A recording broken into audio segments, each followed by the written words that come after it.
Jæja, góðan daginn kæru frumkvöðlar. Hvað segir þið gott í dag? Hvað gerist ef að fyrirtækið þitt gengur ekki upp? Það getur alltaf gerst, alveg sama hversu vel maður skipuleggur hlutina eða hversu duglegur maður er eða hversu frábær hugmyndin er. Það getur alltaf gerst að fyrirtækið geti fara á hausinn. En hvað þýðir það nákvæmlega og hvað afleiðingar hefur það í för með sér? Þetta eru þær spurningar sem við ætlum að reyna að svara hér í dag ásamt gestum mínum.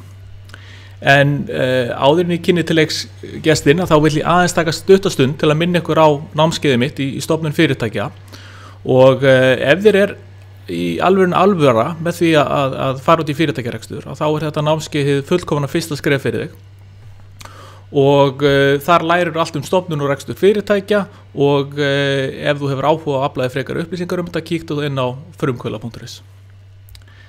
En jæja, þá er komið að kynna gestin minn og að þessu sinni þá ætlar hún að kíkja til minn hún Steinunn Ketilsdóttir sem var stofnandi fyrirtækisins Volcano Warmers. En Steinunn náði að byggja upp fyrirtækið af mikilli hörku og dugnaði og var að selja vörur sínar bara út allan heim og það leit allt út fyrir að hún væri bara að gera það virkilega gott en eitthvað fór úr skeiðs og hún er hér komin í dag til þess að deila sinni reynslusögu og eins og alltaf að þá er ykkur velkomið að senda inn spurningar. Ég og Steinunn munum reyna að svara öllum spurningum hérna í beinni útsendingu þannig að bara skrifið í athugasemd undir myndbandið og við skulum reyna að svara hérna. En bara innilega velkomin í frumkvöðlaspjallið. Takk fyrir Haukur og takk fyrir að bjóða mér í þetta spjall og þetta áhugaverða efni. Heldur betur áhugavert. En segð okkur svona aðeins áður en við förum nú allt á landin í dag og kannski kynnir þið bara aðeins til leiks og kannski segir okkur aðeins frá því hver hugmyndin var á baku fyrirtækið. Já, ég fór að stað 2009 og þá fór ég að stað með Volcano Warmers og það var fyrir gos og þá var ég að hugsa og þá var ég að nýta íslensku ullina til þess að gera svo náttúrulega bólgueyðandi og verkjastillandi og nota íslensku ullina og þannig að fólk getur fengið sem með stoðkerfisvanda, hvort sem það er gigt eða bólgur eða verki, að vera með hlífar og þetta er ekkert nýtt, þetta er raunverulega þekkt, en þarna var ég að búa til vöru í kringum það og ég fór af stað með mákonu minni og svo endaði ég ein árið seinna og við fórum sikur leiðina og það var að nýta og við vorum að finna út að nýta ullina og fundum út rosalega gott undirlag sem að saman gerði þessi efni þannig að fólki það minnkuðu verkir og við prófum þetta með gigtarfólki og alls konar fólki sem bara endalaust að prófa í þessa vöru og þetta gekk svona óbáslega vel og fólk fann svo mikið mun þannig að varan virkaði og hún var bara óbáslega góð og þannig að það var þetta að reyna að koma inn í framleiðslu og fara úr því að vera með hugmynd, koma inn í massa framleiðslu, við vorum með eftirspurn, en að koma inn í framleiðslu og þannig að vera hægt að selja hana á skikkulegu verði við hliðina á samkeppnisaðilunum sko. Já, en segðu mér svona aðeins fyrst sinn, svona þegar þú ert komið með hugmyndun og ert að fara að stað með þetta, var þetta erfitt að koma svo stað, var þetta langur tími sem að tóka að koma svo af hugmyndastígi yfir það að geta fara að selja raunverulega vöru? Já, það tók alveg sinn tíma, að prófa sig áfram og við fórum og vissum ekki neitt sko, hún kennur undir aðeins að sauma, ég kunni ekkert að sauma, við fórum bara að keyptum iðnaðarvélar, ég hélt að það væri bara til, eitt saumur eiginlega. Já. Þannig að við keyptum notaðar iðnaðarsaumavélar og þurftum bara að læra að sauma. Og gerðum fullt af prótótípum að prófa og svona, það var óbærslega skemmtilegt. Síðan notum við til þess að fjármagna þetta, þá fórum við að selja tískuvörur og eyrnabönd og kápur og allt þetta sko. Svo típist, en það tók alveg tíma þangað til að svo var þurfti að fara sýningar og svoleiðis og við fórum með þetta í apótekinu á Íslandi og svo fór ég erlenda sýningar til þess að reyna að fara tala við stóra aðilana og það var alveg eftirspurn eftir því, þannig að við vorum að selja bara af heimasíðunni, við vorum með sölusíðu sem við varum að selja af og það var eftirspurn, fólk var að kaupa aftur og aftur. Þannig að þú settir bara upp þína eigin vefsíðu og varst að selja þaðan eða? Já. Og svo 2012 þá kom hittum við aðila frá Kanada sem keypti 2000 stykki og það var svona stökkið að reyna að gera þetta af alvöru batteríi. Þá þurfti maður að lækka kostnað, kaupa aðföngin og finna leiðir til þess að lækka kostnaðinn við að framleiða. Já. Það var erfiðast. Hver króna skiptir nefnilega máli í svona ferli? Það gerir það nefnilega. Maður þarf að hugsa um hver einustu krónu út af því að þetta alltaf á tæpasta vaði hjá manni. Já, en ef við líka við að framleiða vöruna af því að hver einustu krónu sem hún lagðir í hana, hún var alltaf sinnum 200. Af því það var dreifingaraðilinn sem vildi fá sitt, síðan söluaðilinn. Þannig að ef hún áður að spara hverja krónu, þá þýddi það mikinn sparnað. Já. Bara til þess að getur við hliðina á samkeppnisaðilunum. Og fyrst sinn eins og segir að þið voru bara sjálfar að þróa og búa til þessa vöru og voru þið að framleiða þá fyrstu eintökin af henni? Já, allan tíman. Allan tíman, já. Allan tíman. Og þannig að það lítur að hafa verið heljarna mikið vinna sem hefur farið bara í að framleiða vörurnar. Já, það var rosa tíma. Það var óbúðslega tími sem fór í það. Þannig að maður var í öllu. Maður var að sjá bókhaldið, maður var að sjá söluna og markaðsmálin og finna sér líka bara út úr þessu og gera þetta svona Icelandic way. Já. Ég myndi ekki gera það aftur alveg svona. Þetta er mjög erfitt sko, en það virðist oft vera þannig að þegar maður er að byrja rekstur þá þarf maður að vera bara í öllum hlutverkum og gera allt og það er bara eina leiðin til að koma svo stað. En hverjar voru helstu hindranirnar hjá þér og ykkur fyrstum sinn, kannski fyrsta 1, 2, 3 árin? Var eitthvað sérstakt sem stóð upp úr sem var erfitt að komast yfir, eitthvað hjalli eða eitthvað álíka? Það var náttúrulega fjármögnun, bara mjög erfið. Það var að reyna að halda fjármögnunni bara dampi og reyna að fá fjármagn til þess að halda áfram. Vera tekjulaus í langan tíma náttúrulega bara svolítið erfitt, sko. Þannig að mér finnst það hafi verið rosalega erfið og maður verið rosalega þreyttur að reyna að búa til fjármagn til þess að halda businessu gangandi, sko, en fá engin laun. Það er rosalega erfitt, en maður náttúrulega með þetta ástfóstur að klára og framkvæma þetta. En svo var það náttúrulega líka bara alls konar hindranir bara að læra hlutina, eins og bara hvernig best að gera samninga við framleiðsluaðila sem að ég þarf að kaupa aðföngin af og finna allar þessar leiðir, hvernig virkar þetta allt. Já. Þannig að maður var svona að finna öll skrefin sjálfur og ekkert endilega finna bestu leiðina. Algjörlega sko. Þetta er rosalega mikið lærdómskurva, sérstaklega í upphafið, þar sem maður er alltaf að læra eitthvað nýtt og þetta það fer rosalega mikil orka bara í það eitt og sér að vera alltaf að læra hluti sko. Já, mitt. Og bara finna leiðirnar og sækjum styrki og fara eins og ég fór á fyrstu sýninguna. Það var reyndar 2011. Þá fór ég að metinga og þá var ég bara með öllum stærsta heilbrigðissýningu á alþjóðavísu. Það sem eru 5.500 sýnendur. Já. Og ég mætti þá kom vinkona með mér sko og það var það var ekki 2011 sem að eldgosi var. Ég bara, það getur passað, jú. Ég sé örugglega rétt með það sem ekki. En þá mættum við sko með ösku í póka að gefa öllum svona minjagripi því þetta bara gerðist að þetta heitir Volcano. Já. Svo vorum við ekki alveg rosa góður í ensku og svo vorum við alltaf að gefa tókum 1000 póka með okkur. Já. Gefa öllum sýnendunum. Svo stóðum við og vorum að reyna að koma þessum pókum út, það hefði enginn áhuga á þessu, þetta var alltaf bara businessfólk, það bara hafa áhuga á viðskipti, menn ekki taka einhverja ösku með sér. Já. Svo stóðum við bara, hey, you want a piece of ass? En við hlægjum að þessu, það fannst allir þetta krútlegar sveitakonur frá Íslandi. Já. Þetta er alveg magnað, en er þetta, eins og ég segi, þegar maður þarf að byrja eitthvað staðar og þið farið bara út á sýningu og þetta er bara fyrsta sýningi sem þið mætið á og lærðu örugglega heilan helling á því að fara þarna og en var þetta ekki skemmtilegt svona upplifun að vera í svona stóru umhverfi út af því að maður er oft svona á Íslandi, þetta er svo lítill markaður og svo þegar maður kemst út þá sér maður þetta bara einhvern veginn allt öðrum augum og maður átt að sjá hversu stórt þetta er og hversu mikið tækifæri til staðar. Já, ég veit það, oft það er bara, þetta var sko svolítið merkilegt að vera við hliðin á sko kannski einum einhver risastórum aðila sem er kannski með 1000 manns í vinnu. Já. Og ég nefnilega gerði ýmsum mistök fyrst og ég vildi ekki viðurkenna og ég hélt að ég þurfti að búa mig til eitthvað svona að vera stærri þannig að ég fór að segja ekki alveg rétt frá hvað væri mörg. Já. Og bara ljúga því ég var 9 sko og svo alveg neyfri 12 en ég var eini starfsmaðurinn og ekki einu svona á launum. En svo árið seinna fór ég aftur og ég gerði ekki þessi, ég ákvað að segja bara hvað ég væri, ef ég væri bara eina þessu og ég væri bara að komast í gang þá fékk ég fólkið þá vildu svo margir hjálpa mér. Já, einmitt. Það var allt að vera bara algjörlega hrein og bein, þá fóru hlutirnir að gerast.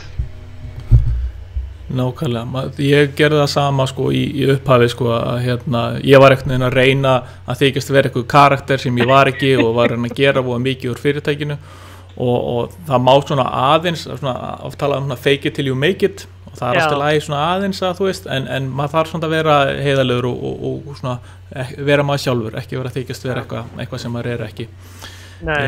Ég búinn að fá athugasemd að eldgosi var víst 2010. Takk Jörg fyrir að benda það. Takk, það var 2010 sem ég fór fyrst. Það var sama ár og eldgosi var. Já, og Sævar var að benda mér á að það voða mikill hávaði í mér og ég ætla að lækka hans í hljóðnemanum mínum og ég vona að þessi skara núna. Sævar, þetta betra núna? Ég svona að pröfa áfram með hljóðneman minn, en ok. Þetta partur af fjörun að vera í beinni útsendingu sko. Dásamleg, það getur að klippa. Herðu, en ok, höldum áfram þannig að þú byrjar að fara á sýningar og það hlýtur að vera þín stærsta leið til þess að selja vöruna, það eru sýningarnar eða hvað? Já. Og færðu strax mikinn áhuga þarna eða tók þetta langan tíma áður en þú fórst að byrja að fá eitthvað viðbröð frá fólki? Já, þarna var alveg áhugi og allt svo leiðis, en ég bara kunni ekkert alveg að fást við þetta. Ég var líka kannski með þetta að kunni ekki að því að stóra aðalarnir líta ekkert endilega svo stórt á sig og það eiginlega það sem að maður, svona hálfgerði sem að maður þurfa svona play big sko og það sem kom mér mest á óvart var að stóra aðalarnir voru bara ofsalega almennilegir og allir tilbúin að hjálpa og voru ekkert að líta eitthvað voða stórt á sig heldur. Þetta er bara business. Já. Þetta er bara viðskipti og ég fór sem sagt aftur og þá var ég nú aðeins flottari bás og ekki alveg eins mikil sveitakonu frá Íslandi sko og þá var ég stærri og ég var einlegari og þá fékk ég sem sagt, þá komu nokkru svona tíma ég eignast svona ákveðin mentor frá Danmörku sem að fekk bara ástfóstur á vörunni og hafði rosa mikið samband og var ofta að hringi mig og segja mér þetta hvernig ég geti gert hlutina og reyna að finna leiðir að koma þessu að marka því að hann prófaði hana sjálfu vöruna og þetta breytti lífi hans. Já. Og ég fór sem sagt 3 sinnum á þessa sýningu. Í 3. skipti þá gerði ég samning við Kanada og hann seldi honum 2000 stykki og ég settist bara eitt og framleiddi sjálf og var bara sveitt bara að delivera þessu vörum. Þannig að það einhver stór aðili sem kemur þarna til þín og býst við að þetta sé nú eitthvað veglegt fyrirtæki sem þú ert með og panta 2000 eintök og svo ert þú bara í bakherbygginu að framleiða. Ef það hefði bara vitað. En hann var reyndar ekkert svo rosalega stór en hann var svolítið að fara á nýja markað. Hann var með sjúkraþjálfunar stöð og svoleiðis og var að stækka sína starfsemi og var að bæta við hjá sér að fara að dreifa vörunum hingað að þangað. Já. En svo gerðum við alls konar mistök líka þar vegna þess að í Bandaríkjunum þarf alltaf að vera pakkað inn meðan ég var með vörurnar hálf opnar á Íslandi til þess að geta komið við vöruna. Já. En þá virkar það ekki í Bandaríkjunum en hann áttaði sig ekki á því þó hann hefði séð það að þá þurfti hann einhvern veginn að pakkuna öðru sig inn. Þannig að þið þurftu já, ok. Þá var hann komið til hans. En hann gerði sig ekki grein fyrir það því að hann var þá greinilega ekkert alveg nógu reyndur sjálfur í þessu að kaupin vörur að pæla í þessum hlutum. Að það var öðru sig þarfir. Já. En þetta lítur að vera svolítið stór pöntun fyrir ykkur og svolítið svona, svolítið spennandi að fá svona stóra pantanir og komast á stað. Hvernig gekk svona, var erfitt þurftur að leggja mikið fjármagn í að fjármagna, eða peningi að fjármagna þessa pöntun, þú veist, þurftur mikið aðföngum og svona, var þetta eitthvað vesen að komast á stað eða áttur til það sem þú þurftir? Nei, já, ég þurfti nefnilega, þetta var nefnilega heilmikið mál, ég þurfti að panta en aðföng, ég gæti ekki verið að kaupa hvítlist fyrir 2000 stykki. Þannig að ég þurfti að panta og gera samning varandi bara allir böndin sem eru svona yfir þarna og það er lágmarkspöntun. Og ég þurfti að kaupa svo rosalega stóra pöntun fyrir það, fyrir svo 2000 stykki, þannig að það var alveg bara þá var ég framlega svona mikið og ég kaupi þetta á gengi sem er þá janúar 2013, svo verður ákveður hrun á krónunni þegar ég þarf síðan að greiða aðfengi þegar þau koma til mín og ég þurfti síðan að það tók þau tíma að búa til aðfengin og ég þurfti að panta frá Kína, ég þurfti panta að ég keypti elis frá Danmörku, ég þurfti að kaupa flísina frá Bandaríkjunum og fá þetta allt til landsins til þess að eiga það fyrir þessu, eiga fyrir þessar vörum og láta þetta allt nást. Þannig að ég þurfti síðan að semja við hann hvenær ég ætla að afhenda vöruna og framleiða hana sjálf. Hvernig ætlaði ég, þannig að þetta var mjög töff sko og í lokin var ég alveg að renna út á tíma. Já. En síðan alltaf verður hrun á krónunni, þannig að ég fekk lán líka hjá Svanna, Lántryggingasjóð kvenna og til þess að fjármagna aðföngin og svo selja vörurnar og ég ger samningin í janúar og það afhent í maí sem ég afhendi vörurnar held ég til hans. Maí, jú, ætla að segja ekki maí sem ég fæ greitt fyrir vöruna þegar hann kom með hann í hús og þá var bara, ég held að það hefur verið 20% fall á krónunni og það munaði að ég gerði samning kanadísku krónum. Já. Og þannig að ég fekk bara svo lítið fyrir og fekk ekki eins og upp í kostnaðir. Já, ég held að þetta sé eitthvað sem mörg íslensk fyrirtæki þekkja sko, hvort sem þau eru innflutningi eða útflutningi, að það þessar sveiflur sem á genginu og það eitthvað sem maður þarf að hafa í huga sko. Þetta getur náttúrulega haft gífurlega mikil áhrif á tekjurnamanns og þannig að maður þarf að fara að varlega í allt svoleiðis. Ég var búin að horfa á gengisþróunina og ég alveg nei, þetta er alltaf niður í janúar, svo fyrir þetta upp í maí, þannig að það mér svo herra sko. Þannig að ég gerði ráð fyrir því að það er ekki gengisfall, heldur væri krónan sterkari sko. Já. Sem var það ekki raunin sko. Nei, nákvæmlega. En þetta er náttúrulega áhættu að gera samning, þannig að maður þarf að kunna þetta líka og jafnvel gera þá samning með að við, en hann hefur náttúrulega aldrei sætt sig við það að borga meira. Nei. Og hann ætlaði að vera að díla í kanadísku. Algjörlega.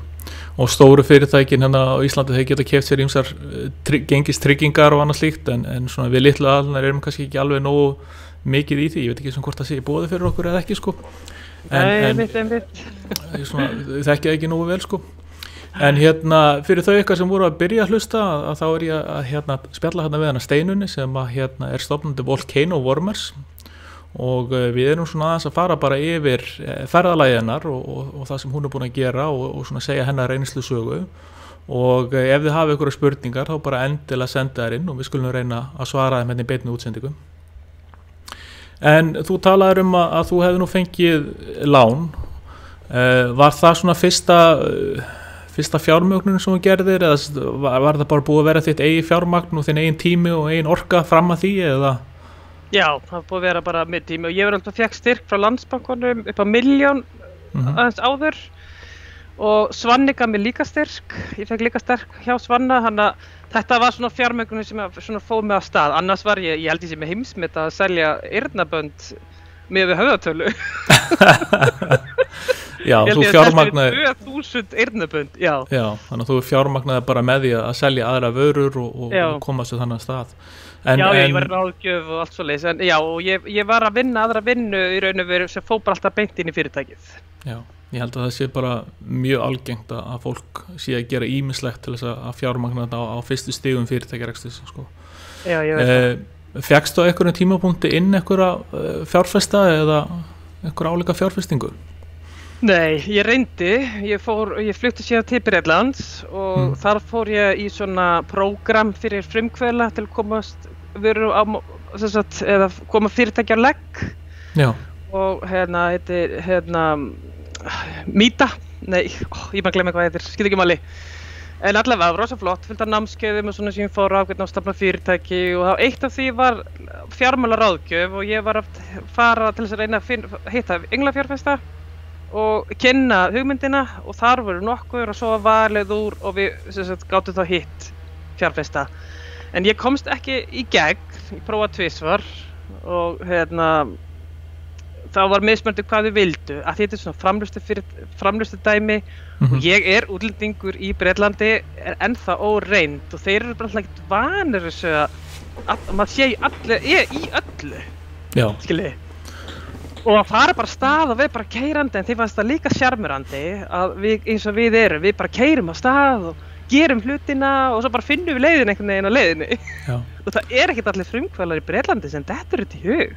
Nei, við höfum ákveðna eiginleika sem að geta nýst okkur erlendi sko, en ég man líka, mér fannst það mjög áhugavert að ég sjálfur síðasta fyrirtæki mitt fekk ekki neina fjárfesta inn hérna á Íslandi, en var samt búin að byggja upp góðan grunn hérna. Svo fer ég út erlendis til Kanada og þar var ég með proof of concept í Íslandi og ég held að ég geti selt fjárfestunum það, en þá voru þeir, Ísland ekki Kanada, þannig að þú þarft að byrja upp á nýtt hérna að sanna þig sko. Og þannig að maður þarf stundum þegar maður fer að nálgast fjárfesta erlendis, að þetta einhvern veginn, maður þarf svolítið að byrja aftur upp á byrjunarreit sko. Já, en það var einmitt, það voru 2 aðilar, það fyrst einn aðili sem hóvar í mig og þau voru tilbúin til þess að hjálpa mér með því að lána mér framleiðsluna og ég myndi síðan borga því ég myndi selja, en það var samt ógeðslega erfitt, þá þurfti ég líka fjármagna allt það og koma sölunni, það voru nokkrir aðilar sem komur óvart, stórir aðilar svo tilbúnir að mentora, tilbúnir að hjálpa. Já. En það var líka svo sem alveg Íslandi, ég segi það ekki, það var líka eins og Glói búin að hjálpa mér á sínum tíma að reyna að lána mér fyrir ullinni, en þá þurfti ég panta flísina og Já, þetta er alveg ótrúlega skemmtilegt í frumkvöðlaumhverfinu almennt séð hvað fólki oft hjálpsamt og hvað þetta að fá hjálp frá fólki þótt að fá ekki tilbaka sko. Fólk vill bara reyna að hjálpa hvort öðru sko. Við vorum að fá hérna inn spurningu England fjárfesta, hún Ágústa Kristín að spurja hvar kemst maður í svoleiðis og hvernig virka það, og ég get bara svarað að það ekki auðvelt að komast í England fjárfesta á Íslandi. Erlendis eins og Steinunn að tala þetta, en þá oft svona engla samtök þar sem hún getur haft samband við og sótt að fá að kynna fyrir þeim, en hérna á Íslandi eru það fáir engla fjárfestar og þeir hafa ekkert vilja að vera neitt sérstaklega virkir, þannig að það mjög erfitt að komast í samband við engla fjárfesta á Íslandi, og yfirleitt þetta bara aðalar sem að þið kannski eru með eitthvað tengsl við, kannast eitthvað við, eða jafnvel bara einhver aðalar sem eru kannski í geiranum ykkar og hafa kannski selt fyrirtæki sitt eða náðu einhverjum árangri og eru svona opnir fyrir því að styðja við aðra yngri frumkvöðla. Þetta mjög erfitt að finna engla fjárfesta.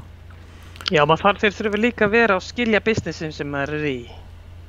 Já, og ég held líka að það sé almennt sé regla með fjárfesta að við þurfum að velja fjárfesta alveg svo þeir þurfa að velja okkur sko.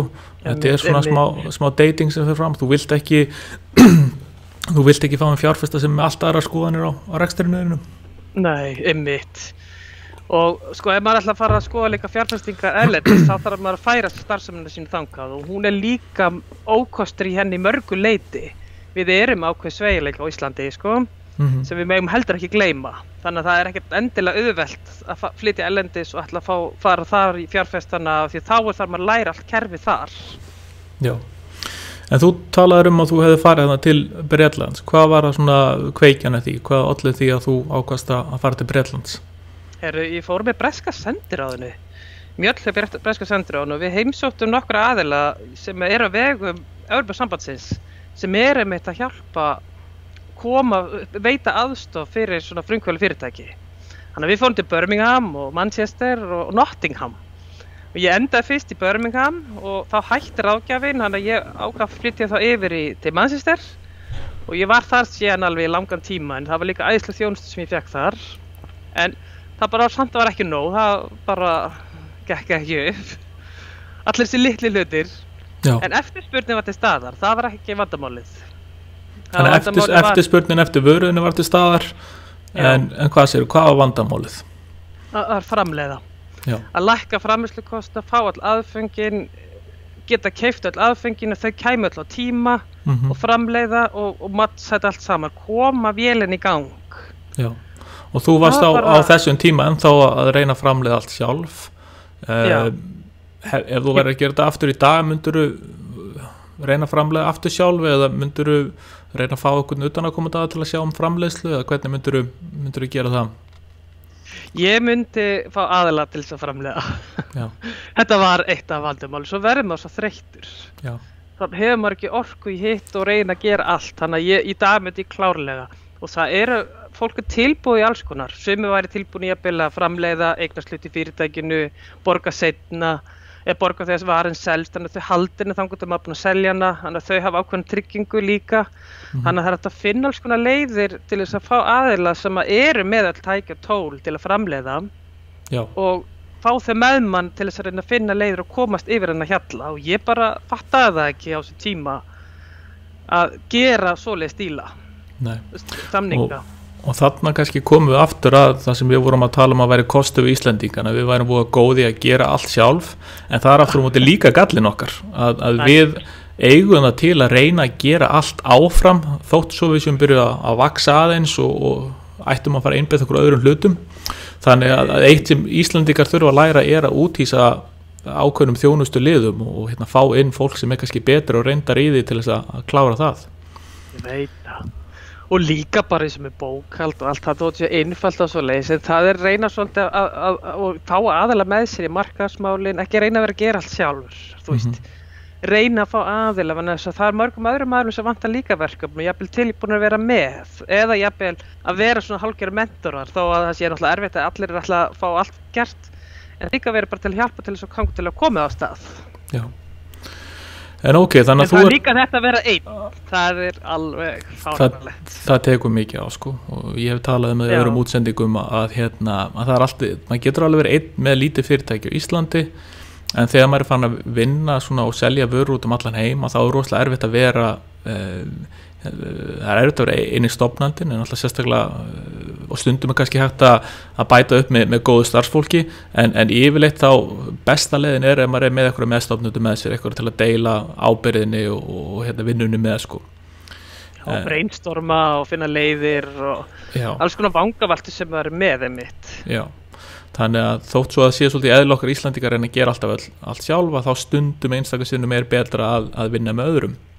En þarna þá erum við komin hérna til hvað 2014-15 eitthvað svoleiðis þar sem þú ert búin að vera í Bretlandi í eitthvað tíma þú ert búin að vera að selja vöruna en að víða þú hefur lent í vandræði með framleiðsluna það hefur verið eftirspurn til vörunni en svona framleiðslan hefur verið erfið og svona þú hefur ekki alveg náð að halda í við hana hvað tók svona við þarna, hvað var það sem var að gerast hjá þér og hvað olliði síðan að fyrirtækið gekk ekki upp? Þegar maður er búin að vera einn svona lengi og gera allt og svo var ég fyrir persónulegu áföllum á sama svipum tíma og þá bara hrundi ég. Já.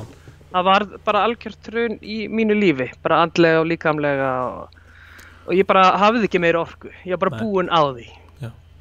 Og þetta rosalega áhugavert þegar þetta gerist fyrir mann skóta, því að þegar maður byrjar í fyrirtækjarekstri þá er maður oft með svo miklu orku og maður er alveg staðráðinn í því að maður geti allt bara sjálfur en þegar maður er búin að vera að vinna í fyrirtækinu í mörg ár og búin að vera að leggja allt sem maður hefur í þetta sko, bara tíma sinn, peninga, orku, fjármagn, bara allt sem maður hefur í fyrirtækið að á einhverjum tímapunkti þá fer orkan að klárast og ef maður er ekki búin að koma fyrirtækinu á þann stað að maður sé með rétta fólki til þess að halda svona utanum hinn daglega rekstur og ef maður hefur ekki þetta sveirum til að aðeins að taka skref aftur og aðeins að hvíla sig að þá klárast maður bara og margir bara gera sér ekki grein fyrir því að þetta sé eitthvað sem geti gerst en staðreyndin er bara svo að þetta er að gerast með mjög mörg fyrirtæki þú ert búin að vera svo lengi í þessu og bara einhvern tíma bara klárast orkan og mín til dæmis upplifun ég upplifa svipað sjálfur og þar var ég bara búin að vera að keyra mig svo algjörlega í gegn og ég var búin að vera frá alls konar viðvaranir frá líkamannum og bara segja mér ég væri bara að gera allt og mikið og allt svona, ég hlustaði bara ekki á það og endanum bara kláraðist ég alveg og það bitnaði bara á bæði heilsu minni og líka fyrirtækinu sjálfu sko. Þannig að við verðum að vera meðvituð þetta andlega álag sem fylgir þessu. Já, það veit það og bara vera með, ég til dæmis bara, ég vissi ekkert að það væri margir að lenda í þessu sama. Ég hef ekki hugmynd það.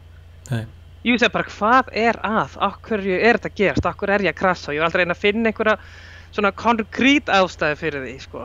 En svo er þetta náttúrulega bara margir þættir sem spila saman og það er náttúrulega þetta og mér fannst rosalega erfitt að sleppa og mér fannst ofsalega erfitt að viðurkenna að þetta gæti ekki gengið.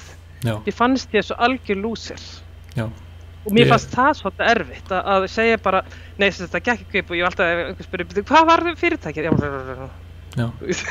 En ekki segja nei, það gekk bara ekki upp, en ég fór að gera annað, þú veist. Þetta er bara, þetta er sama og ég upplifði, sko, og þetta er líka svolítið svona í þjóðarsálinni að allan að lengi vel að það var litið á svona mistöki fyrir, eða svona, hvað segir maður, þegar fyrirtækjarekstur gengi ekki upp og þá var maður bara einhvern veginn aumingi, þú veist, það var svona tilfinningi sem maður fekk, sko, og manni fannst eins og fólki fyndist að fyrirtækjarekstur ætti bara að ganga, sko, einhvern veginn, en staðreyndin er svona alltaf bara að mjög stórt hlutfall af fyrirtækjum gengur ekki upp að við erum ýmsu ástæðum og það er bara ekkert sem maður á að skamma sín fyrir, það er bara partur af leiknum og eins og ykkur sagði eitthvað tíma, það eru 2 hugsanlegar útkomur úr fyrirtækjarekstri, annarkvort gengur fyrirtæki upp og þú nær svona velgengni eða þá læriru. Það er þessi tveir valmöguleikar, sko.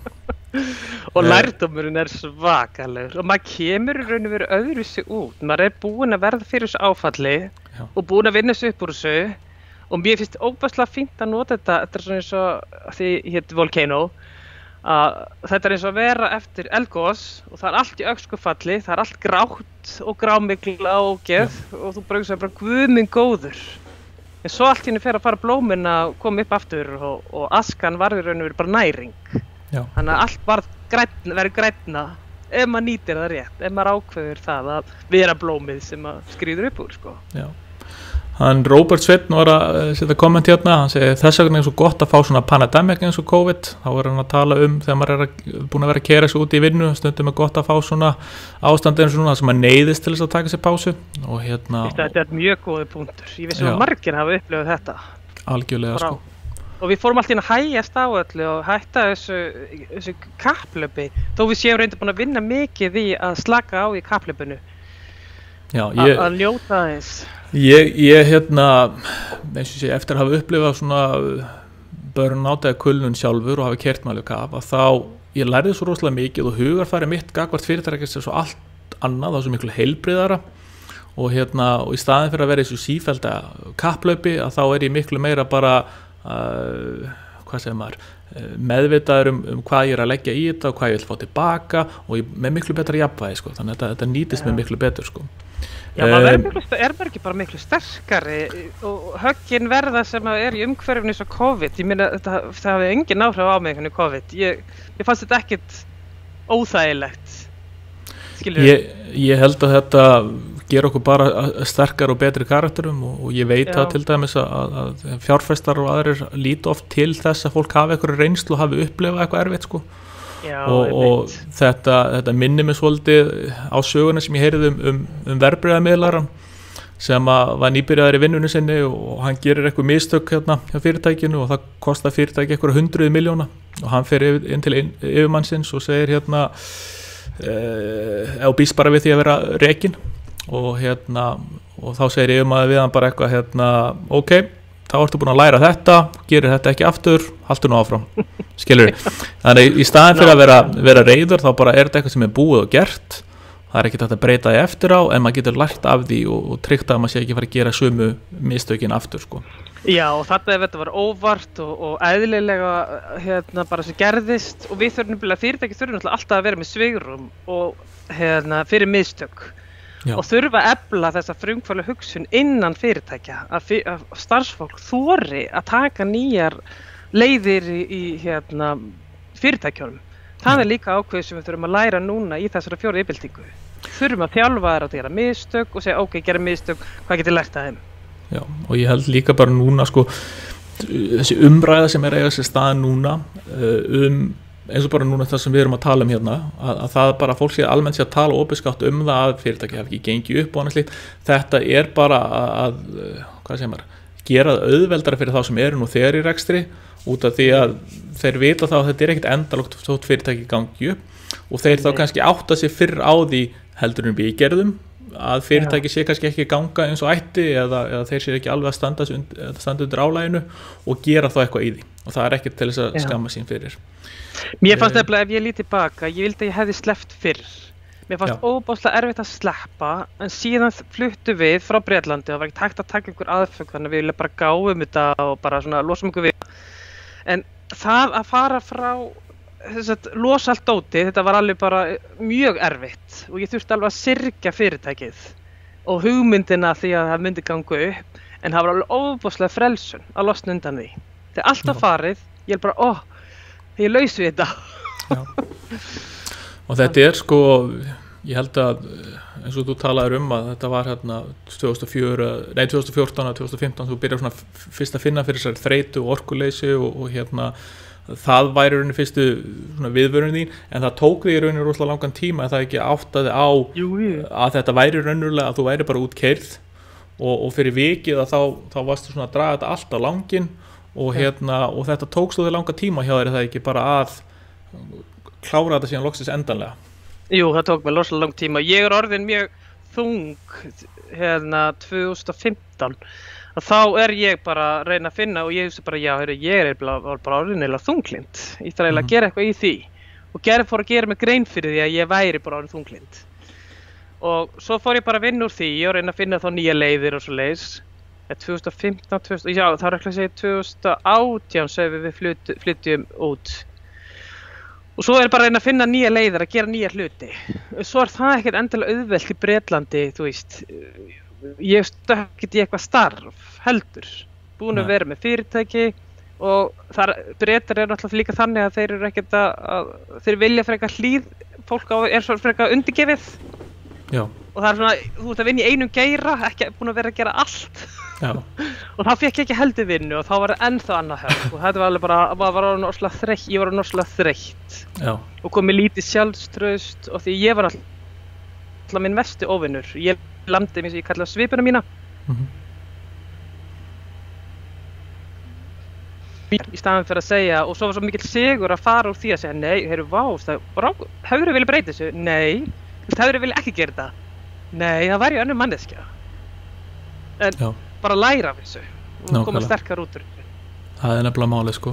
En það sem að líka vandamál hjá marga það þegar maður búin að leggja svona mikinn tíma og orku í eitthvað að þá maður einhvern veginn, þá fyrirtæki og maður sjálf voru svona samofið og það er erfitt að aðgreina sjálfan sig frá fyrirtækinu. Þannig að þegar fyrirtæki fer að ganga illa að þá dregur það einhvern veginn mann með sér líka niður sko. Já. Og hérna þannig að þetta svona slæmt ástand og ég held að til dæmis í dag ef ég ætlaði aftur að fara í svona fyrirtæki sem ætlaði að byggja upp svona alþjóðlega eða eitthvað sem gera eitthvað mikið með að þá myndi ég passa miklu meira að hafa þetta svona sem tvo, þú veist, aðgreinda hluti sko, þú veist, og passa að vera meðvitaður það bara að fyrirtæki bara þessi eining og hún kannski gengur og kannski ekki en ég alveg óháð því sko. Þú stendur ekkert að fellur með þessi verkefni, þessi fyrirtæki. Þetta alveg rétt, maður persónu gerir sjálf þessu mikið hluta fyrirtækinu. Já. Það kannski það sem vandamálið og svo að því það gengur ekki upp, þá fer maður bara niður með því, sko. Svo þarf maður að rísa aftur upp og nei, ég get bara að gera eitthvað annað. Já, hvað langar maður að gera? Nákvæmlega, sko. En þú fékkst þarna einhver tækifæri undir lokin til þess hugsanlega að geta bjarga fyrirtækinu en það svona bara, þú varst búin á því og gast ekki alveg brugðist við því eins var og kannski þá sem þú hefur líka kannski svona endalega áttað á stöðunni sko. Já. Og það grípa ekki tækifæri, ég fekk lít sem það möguleikum myndi vilja fæ samstarf og svona, en það tekur alltaf tíma orku. Þetta ekki þannig að þú bara ringir eitthvað, það bara, ég skal vera með. Ég vissi alveg að það þurfti að gera rosa vinnu til þess. Já. Þannig ég hafði hann ekki, ég hafði ekki nestan. Nei, þú varst búið með þetta tímabil, maður hefur ekki mikið tímabil til þess að koma í rauninni fyrirtækinu á næsta stig og ef maður nærði ekki á því tímabili að þá einhvern veginn bara þá festist maður bara á þessum stað sko, maður kemst bara ekki einhvern veginn áfram og maður hefur ekki orkuna til þess sko. Nei. Þannig að maður þarf að vera meðvitaður það sko. Og líka eitt sem að væri rosa áhugavert fyrir ríkið, íslenska ríkið að gera, það er að gera svo Bretarnir að gefa frumkvöðlunum ég fór að kíkta þar, fyrstu 15 milljónirnar af allri veltu sem þú ert með, þá þarftu ekki að skila vaski. En þú mátt fastið séð rukka fyrir vaskin. Já. Þó að sé ekkert, en þú mátt gera og fær bara gefist, þannig það til þess að starta. Og mér fannst líka eins og með Svannastyrk, lánið, að þá er fyrsti gjalddagi lánsins næsta mánuð eftir, þannig að þú tekur lán til þess að gera eitthvað, svo veistu þú ert ekki að fá að teka kannski næstu 6 mánuði eða 10 mánuði, þannig að þú tekur lánið til að geta borgað næstu mánuði. Þannig að þetta svona verður pínulítið þó þetta sé frábært, það verður þetta pínulítið gegn sjálfu sér, þannig að það þyrfti að vera greiðslufrestur fyrsta árið eða eitthvað svoleiðis. Ekki að borga. Þú getur ekkert verið frumkvöðl og vera að leggja allt þitt tekjulaus, leggja eigin pening og svo fara að borga á láninu til þess að starta. Þetta er bara meira átt á mál. Nákvæmlega sko. En við vorum að fá spurningu frá Alexander, hann spyr hvort að þú hafir eitthvað skoðað crowdfunding með vöru sem þessa. Vistu að ég skoðaði það og því miður fór ég ekki og gerði það. Ég sé að það er bara, sumt gengur ekki, og ég held að það sé algjörlega þess virði að prófa það. Já. Algjörlega.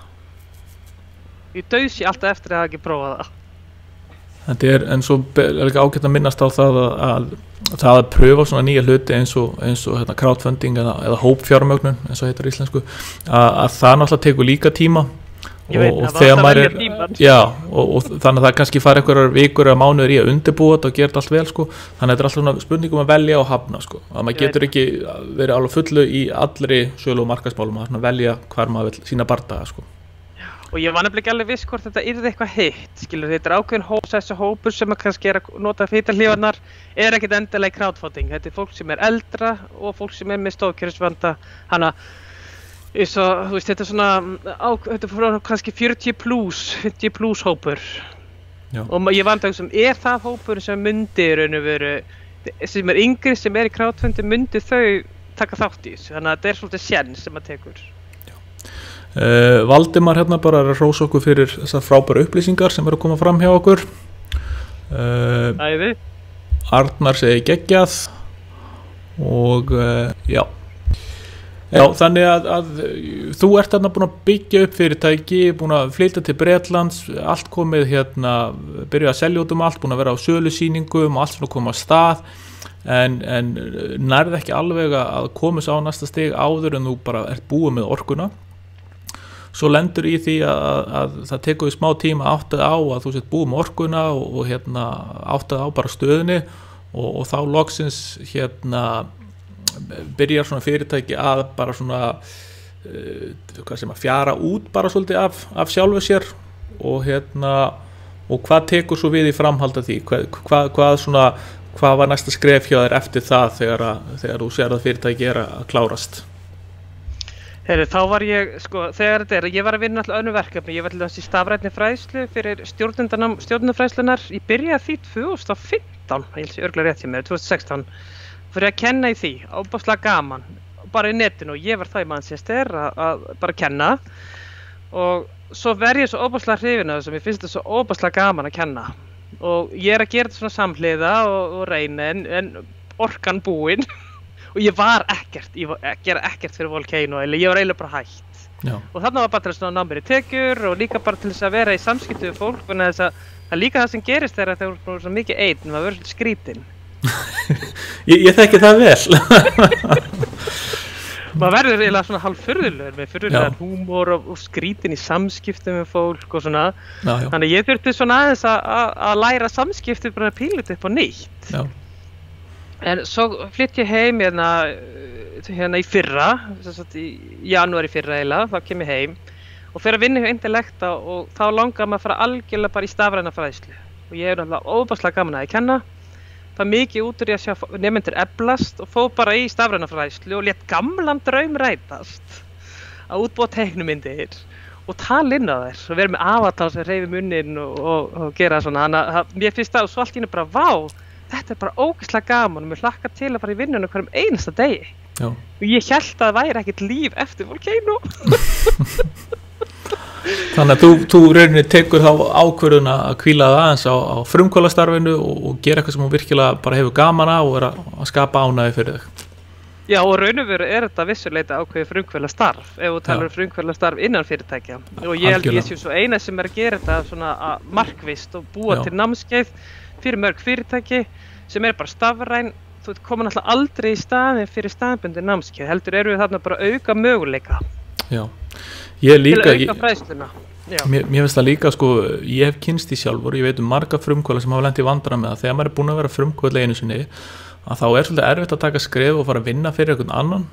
Þetta svona, þetta fyrir mig sérstaklega út af því að fyrir nokkrum árum síðan þá tók ég með smá pásu frumkvölastarfi og fór að starfa hjá stóru fyrirtæki og það var bara rosalega erfitt skref og ég bara, það tók bara mjög mikið á þetta því ég var ekki búin að stimpla mig sem frumkvöl og vera alltaf í fyrirtækjarekstri en þetta var rosalega heilbrigt og það var rosalega gott fyrir mig að taka með smá pásu frá þessu og bara aðeins skipta umhverfi og það sé líka bara fyrir marga þá getur það verið gott að gera það aðeins áður en að fara síðan í næsta ævintýri eða jafnvel bara kannski fara eitthvað annað ævintýri, maður veit ekki sko en þetta ákveðin þörf þegar maður með þessa frumkvöla þörf þá þetta að skapa eitthvað nýtt og við erum til dæmis með alveg í að maðurinn minni einn sko hann líka alltaf í ykkur svona frumkvöla störfum og við fórum alltaf sama tíma í þessa áhættu líka en við erum til dæmis með stafarögl sem svona til þess að efla allt svona íslenskt sko að finna orð,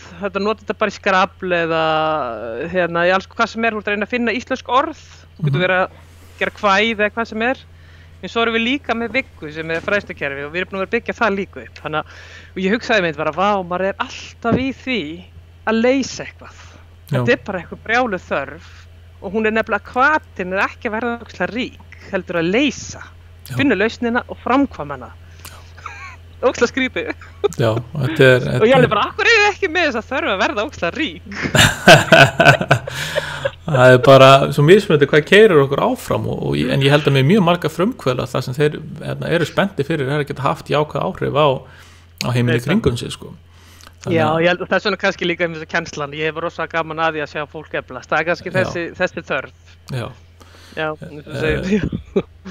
Alexander var að spyrja hvaða vöru þjónustu ertu með en þú ert kannski búin að svara því bara núna þannig fóst ágætlega yfir það en svona nú þegar þú lítur tilbaka og ert nú komin á góðan stað núna og í vinnu sem þú hefur gaman af hvað var þetta langur tími sem það tók þig svona að jafna þig eftir þetta og hafði þetta einhverja langvarandi afleiðingar með sér eða þú veist hverja voru afleiðingarnar af því að þetta gekk ekki upp Sko það alveg óbærslega ég var komið kvíða í fyrra var ég komið mikinn kvíða yfir engu og bara þung og ég leitaði mér lausna þannig að það búið að taka á sko og ég finn að ég ennþá þreytt ég ekki búin að ná allir orkunni upp eins og ég og ég ennþá bara, ég var eftir hugsun daginn ég alveg bara, ég á engin áhugamál Já og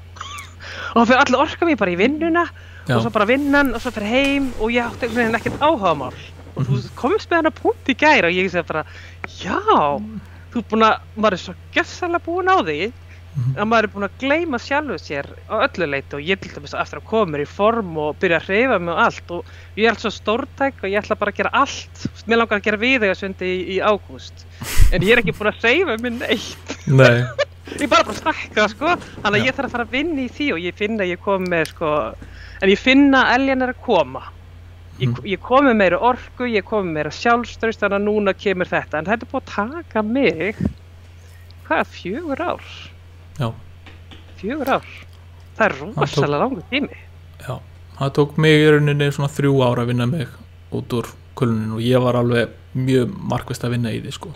En það líka ástæðan fyrir því að ég voru mikil talsmaður þess núna að hugsa vel sig á meðan maður er fyrirtækjarekstri og þú veist, maður þarf að hugsa mataræði sitt og maður þarf að hugsa að hreyfa sig og maður þarf að hugsa svefnin sinn og maður þarf að eiga sér áhugamál fyrir utan vinnuna ef þú ert bara að vinna alltaf að þá bara verður maður svolítið obsessed og maður hættir að gera það og maður verður að sinna vinum ég var komin á þann stað að ég var ekki með neina áhugamál ég var hættur að sinna vinum mínum og ég bara vann myrkran á milli alltaf sko þannig að það er málið en á móti kemur líka sko að ef maður hefði verið meðvitaðri svona það að mistök sé í lagi og stundum ganga hlutinni bara ekki upp og þegar maður bara finnur fyrir því að þú veist, þetta er ekki að fara að gera sjá manni þá er allt í lagi bara að hætta, það ekkert það engin skömm í því og ég hugsa mér ef ég hefði bara verið svona meðvitaður svona hluti og svona bara aðeins fyrr fara að bregðast við þessu ástandi hjá mér og að þá hefði ég komið miklu betur út úr þessu og það líka ástæðan fyrir þeim mjög gott að við séum að tala þetta út af því að þeir sem eru úti séu bara meðvitaður þetta að þegar þeir eru komnir á þennan stað að þeir, þú veist, bregðist á við sko. Ég er svo sammálaður og bara þegar við tölum að saman í gær að ég setti bara í lati samhengi, ég bara var ekki búin að átta mig á svo hlutum þessar tengingum allan á milli og ég hugsa bara já, ég er búin að vera svona lengi að jafna mig bara vá það alveg bara svona dún og ef ég heitti náttúrulega engan þú ert fyrsti maðurinn sem ég tala við sem að hefur svipað reynslu á ég og mér fannst svo magnað að heyra og ég myndi, ef ég hefði vitað þetta fyrr þá hefði ég getað taklað þetta öðruvísi. Já, og ég get alveg sagt það líka sko út af því að ég opnaði mig mjög mikið þetta og talaði mikið þetta meðal frumkvöðla að þá komst ég að því að það voru rosalega margir frumkvöðlar sem höfðu upplifað þetta eða voru upplifað þetta en voru svona almennt sér ekkert mikið að tala þetta sko og og það náttúrulega líka bara út af því við erum í þannig geir oft sko að okkur finnst eins og að ef við förum að tala veikleika okkar eitthvað þá séu minni líkar á fjárfestarnir fjárfest í okkur og fáum ekki fjármagn eða þú veist að viðskiptavinninni missi trú á okkur þannig að við erum alltaf að reyna að fela raunverulegt ástand sko og það náttúrulega heldur ekkert gott sko. Nei, heldur ekki gott. En mín svona skoðun svo að allir þeir sem eru í fyrirtækjarekstri og hafa verið í 5 ára eða lengur að þeir hafa upplifað eitthvað skona andlega erfiðleika mismundi mikið náttúrulega en allir eitthvað sko þannig að þetta er bara partur að vera frumkvöðl og gott að vera meðvitaður þetta og þá getum að koma í veg fyrir þetta með því að hugsa vel sig. En þetta er líka bara, það er hollt, ég held að sé ekkert óhollt að fara hans upp og mistakast mitt og detta hans niður og byggja sig aftur upp. Ég held að það sé líka, maður á ekkert að óttast þetta, en maður það bara að vera meðvitaður þetta. Já, og eins og við tölum bæði. Við erum svo mikið með þetta suss að gera mistök eins og það sé alveg hræðilegt, en við erum versti óvinur okkar sjálfra, sko. Þannig að það er ekkert endilega ykkur aðrir sem er að segja, ég hef ekki heyrt þitt segja þetta við mig, það er ég sem er að segja þetta við mig. Já, og þetta er bara mannlegt eðli, en ég veit það ekki. Já, en sko það að að fólk fari í gegnum þetta líka, bara hjálpa það með kynast sér betur og geta, þú veist, í rauninni, ég til dæmis er alveg staðráðinn í því að ég geti náð miklu betri árangri í dag út af því að ég hef farið í gegnum þetta út af því að ég veit hver takmörk mín eru og hvernig ég fungera og ég þekki þetta allt saman, sko. Þannig ég held það sem er gott. En ef við förum nú aðeins aftur, svona lítum tilbaka aftur og veltum fyrir okkur sko, er eitthvað sem að, svona eftir á hyggju, er eitthvað sem að þú myndir hafa gert öðruvísi með þetta?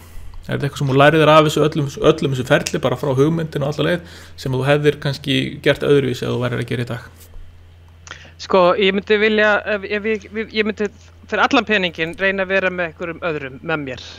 Og ég myndi nýta mér meira aðstoð eins og til dæmis bara svona námskeið, mentor til þess að hjálpa menn að taka ákvarðana sem að maður er að taka í staðan fyrir að vera alltaf að hlaupa. Stundum var ég svona eins og hamstur í búri, hlaupa og svo skila ekki neinu.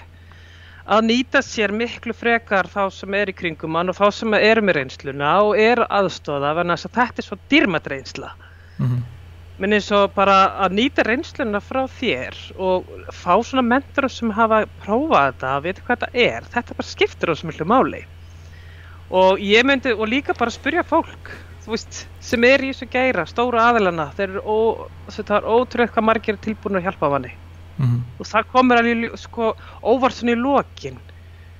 Það er bara, við erum með svo miklu þörf fyrir að hjálpa öðrum. Það svo margir með það, þú veist, meirihlutinn af okkur það. Við viljum ekkert að eitthvað mistakist, við viljum að fólki gangi vel.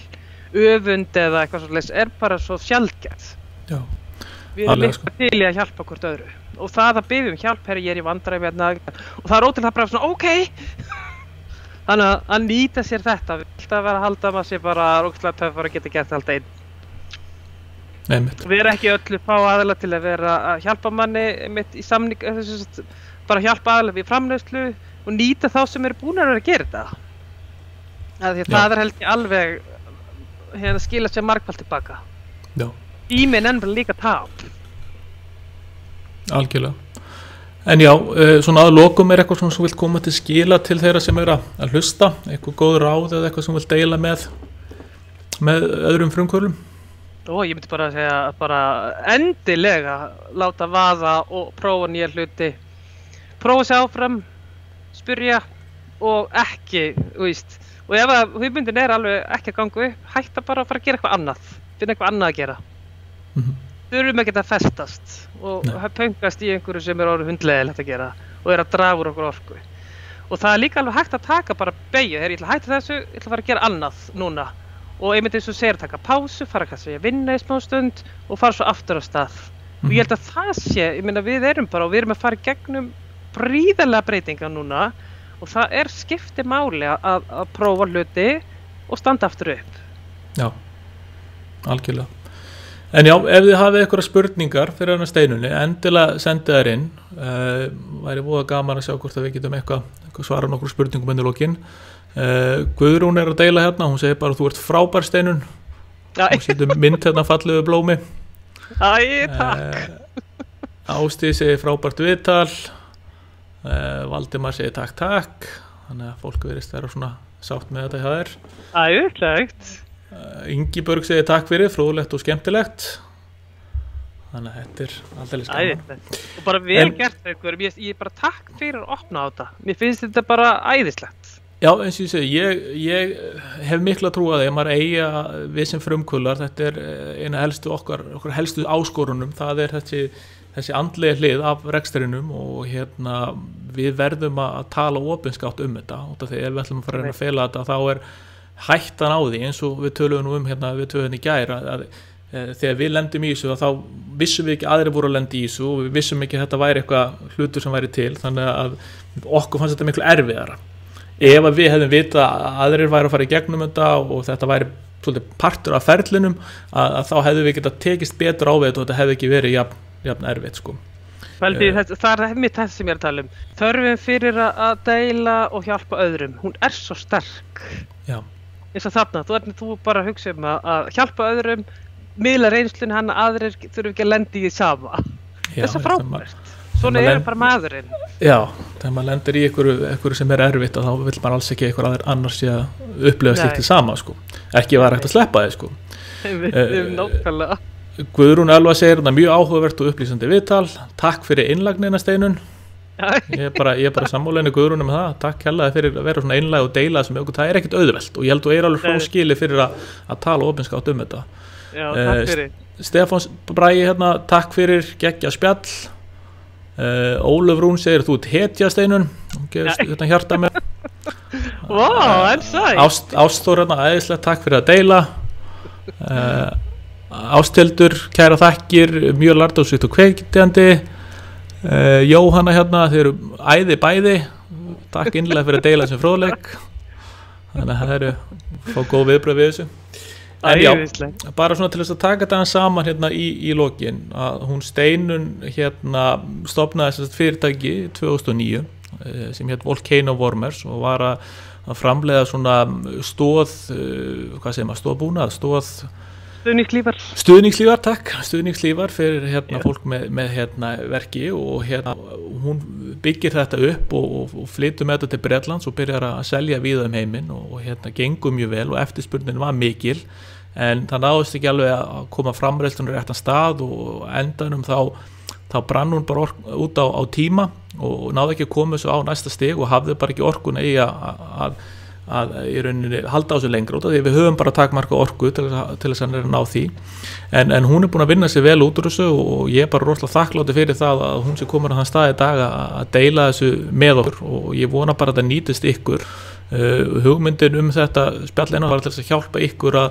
átta ykkur á hvað felst í þessu ferðalagi okkar sem frumkvölar og það náttúrulega ef þau eru meðvituð þetta, þau eru minni líkur á því að þið lendið í þessu og þess vegna er gott að tala þetta en annars vil ég bara þakka öllum kærlega fyrir, ég þakka Steinunni fyrir að deila sögu sinni og ykkur sem hafi verið að horfa og hlusta, bara þakka ykkur kærlega sömuleiðis og ég sé ykkur svo öll bara aftur að vikuliðinni á þriðjudaginn næsta klukkan 10. Takk kærlega fyrir. Takk ykkur og takk allir.